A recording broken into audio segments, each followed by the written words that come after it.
にちは。マンション売却アドバイザーの田中哲也です。今日はですね、リレーマラソンに来ておりまして、今からですね、9人で42キロをリレーで走っていきたいと思います。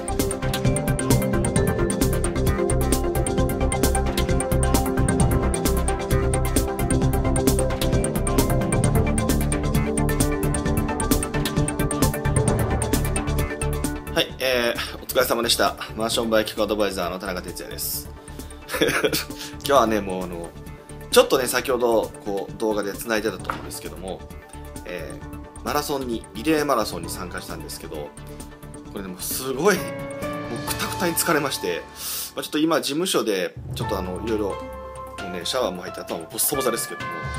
ちょっと仕事の残りを今やってるところです。そしてですね、ちょっとお腹が空いたので、さっきね、懐かしいでしょ、これ。